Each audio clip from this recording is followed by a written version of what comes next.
Section 194 of BNSS deals with inquest report. Inquest report का क्या मतलब होता है? मान लो पुलिस को एक डेड बॉडी मिलती है, पुलिस पेट्रोलिंग करती है, जनरली रात को कर रही होती है पुलिस पेट्रोलिंग। तो पुलिस पेट्रोलिंग कर रही है, पुलिस को एक डेड बॉडी दिखती है। अब डेड बॉडी दिखने का मतलब ये ज़रूरी नहीं है कि कोई ऑफेंस हुआ है तभी वो बंदा मरे। क्या पता उसे हार्ट अटैक आ गया हो, क्या पता उसके ऊपर बिजली गिर गई हो, और क्या पता उसके साथ कोई ऑफेंस भी हुआ हो। कुछ भी हो सकता है। डेड बॉडी देख के ये नहीं बता सकते कि भाई ऑफेंस हुआ या नहीं हुआ, वो देखना पड़ेगा, चेक करना पड़ेगा। तो inquest report contains the apparent cause of death of the person. Cause of death क्या था? इंक्वेस्ट रिपोर्ट बताती है कि कॉज ऑफ डेथ क्या था, बंदा मरा कैसे है। अगर पुलिस को लगता है,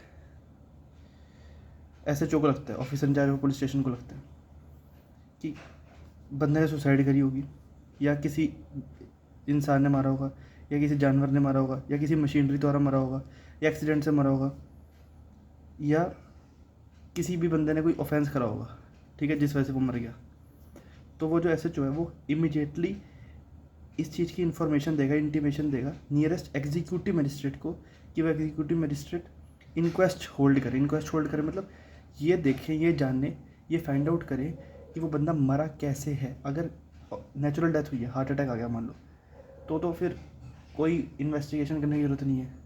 पर अगर उसके साथ कोई ऑफेंस हुआ है, उसे किसी ने मारा है, तो फिर फिर इन्वेस्टिगेशन होगी, फिर तो पूरा ट्रायल चलेगा, ठीक है, जिसने मारा उसे सज़ा मिलेगी। तो एग्जीक्यूटिव मजिस्ट्रेट को वो बताएगा जल्दी से जल्दी, और वो इंक्वेस्ट होल्ड करेंगे।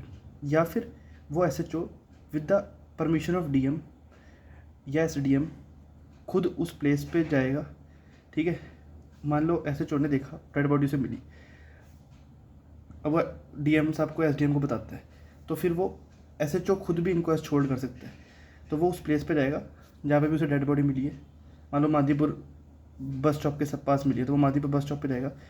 2 या उससे ज़्यादा रिस्पेक्टेबल इनहेबिटेंट्स, मतलब बेसिकली 2 विटनेस वो बुलाएगा जो आसपास रहते हैं, रिस्पेक्टेबल जो लोग हैं सोसाइटी के, मादीपुर के जो आसपास के लोग हैं उन्हें बुला लेगा और इन्वेस्टिगेशन करेगा to find out the cause of death, कि वो बंदा मरा क्यों है। तो या तो एग्जीक्यूटिव मजिस्ट्रेट को कह देगा, या फिर DM और SDM की परमिशन लेने के बाद खुद कॉज ऑफ डेथ को फाइंड करेगा। रिपोर्ट जो होगी, अगर वो पुलिस वाला बना रहा है तो उसमें पुलिस वाले के साइन होंगे, और जो विटनेस है उनके साइन होंगे, और उस रिपोर्ट को DM या SDM के पास फॉरवर्ड कर दिया जाएगा।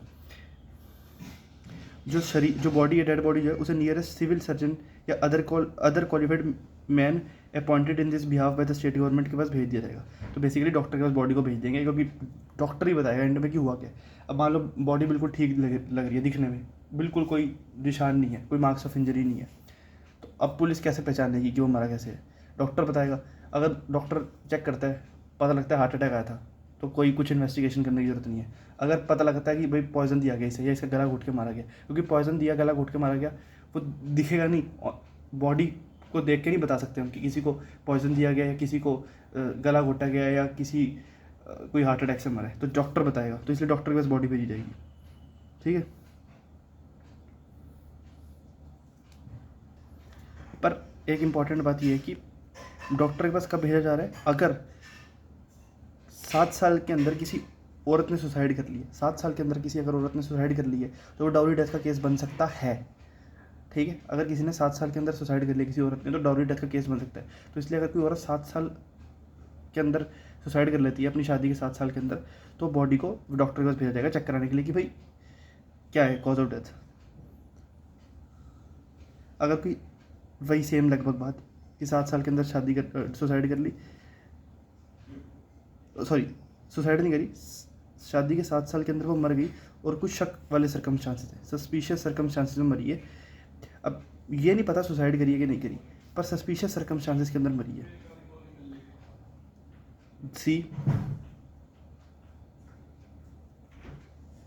सी बताता है कि औरत की डेथ हो जाती है शादी के 7 साल के अंदर, और उसका कोई रिलेटिव रिक्वेस्ट करता है कि,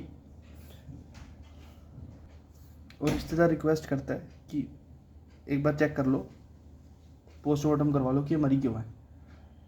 आप लोगों ने शायद कभी देखा हो, if you guys are practising as an advocate, नहीं खैर इसमें एज एन एडवोकेट प्रैक्टिस करने की ज़रूरत क्या है। कई बार क्या होता है कि डेड बॉडी लेके गए शमशान घाट में, ठीक है, किसी औरत की, तो जो मायके वाले हैं ना, पुलिस बुला लेते हैं, वो पुलिस इसलिए बुलाते हैं मायके वाले क्योंकि उन्हें शक होता है कि इसके ससुराल वालों ने इसे मारा है, इसलिए वो पुलिस बुला लेते हैं कि भाई इसकी डेड बॉडी को जलाने से पहले, संस्कार करने से पहले एक बार इसका पोस्टमार्टम करा लिया जाए।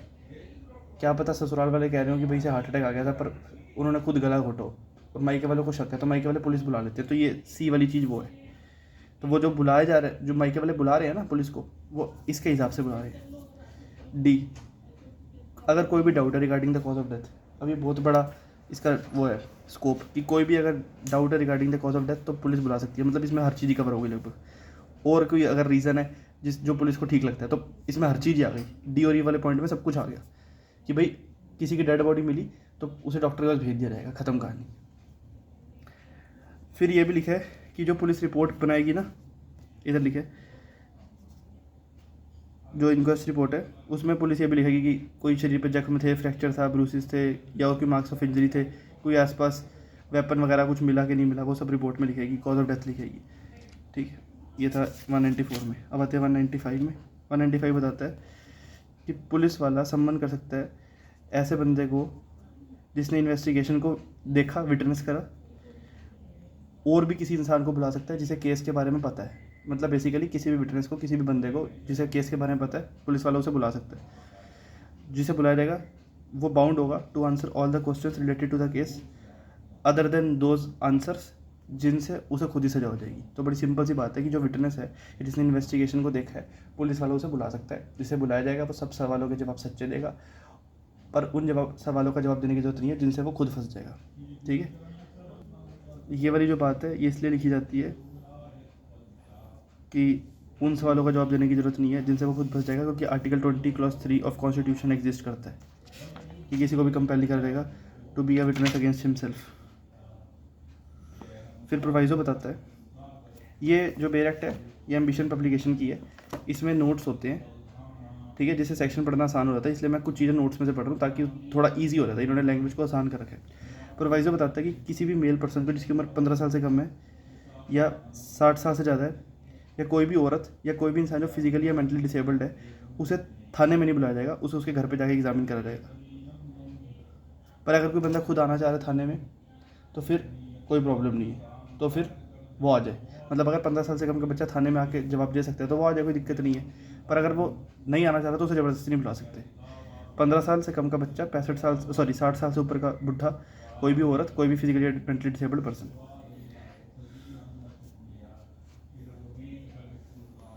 अब आते हैं 196 पे।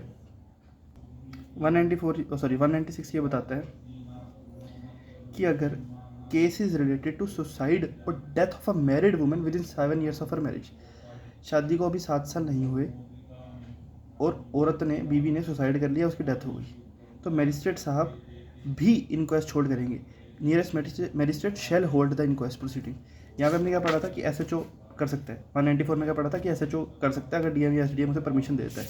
पर अगर 7 साल के अंदर किसी औरत ने, किसी वाइफ ने सुसाइड कर ली या उसकी डेथ हो गई, तो मैजिस्ट्रेट साहब को भी इंक्वेस्ट प्रोसीडिंग को होल्ड करना पड़ेगा, क्योंकि डॉरी डेथ के केसेस काफ़ी ज़्यादा बीच में बढ़ गए थे, अभी भी काफ़ी हैं। तो इसलिए मैजिस्ट्रेट के ऊपर भी एक रिस्पॉन्सिबिलिटी डाली गई है 196 BNSS द्वारा कि वो इंक्वेस्ट प्रोसीडिंग होल्ड करेंगे। SHO कर रहा है, मैजिस्ट्रेट साहब को भी करनी ही पड़ेगी। In any other case as mention section 194 the magistrate में होल्ड इंक्वेस्ट।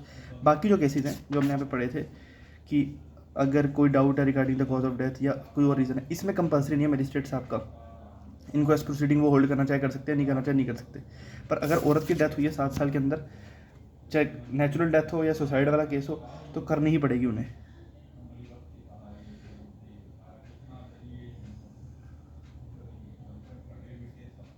ठीक है, तो मैजिस्ट्रेट साहब बाकी केसेस में इंक्वेस्ट होल्ड कर सकते हैं in addition to the investigation held by the police officer. तो पुलिस भी कर रही है और वो भी कर सकते हैं बाकी केसेस में। पर डेथ या सुसाइड वाला केस है with in 7 years of marriage of a women, तो फिर उन्हें करनी ही पड़ेगी, शेल लिखा है। ठीक है, अगर प्रैक्टिकली पॉसिबल है तो जो डिसीज के, जो उस लड़की के रिलेटिव्स होंगे या बाकी अगर कोई केस है तो जो भी इंसान है उसके जो रिलेटिव्स हैं उन्हें भी इन्फॉर्म कर दिया जाएगा कि ऐसे ऐसे इंक्वेस्ट प्रोसीडिंग होल्ड करी जा रही है कॉज ऑफ डेथ जानने के लिए, तो तुम भी आ जाओ अगर प्रैक्टिकली पॉसिबल है तो।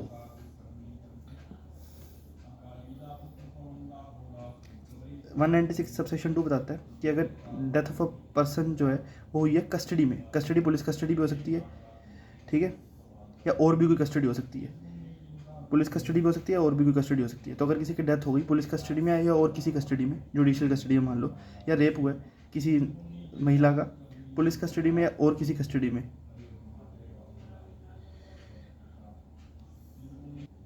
तो उस सिचुएशन में जो मजिस्ट्रेट साहब हैं वो भी अपनी इंक्वायरी कर सकते हैं in addition to police investigation, क्योंकि बड़ा सीरियस मामला है ना, किसी की डेथ या रेप हो गई पुलिस कस्टडी में या जुडिशियल कस्टडी में, तो सीरियस मामला है। तो पुलिस इन्वेस्टिगेशन के साथ मजिस्ट्रेट साहब भी अपनी इंक्वायरी कर सकते हैं।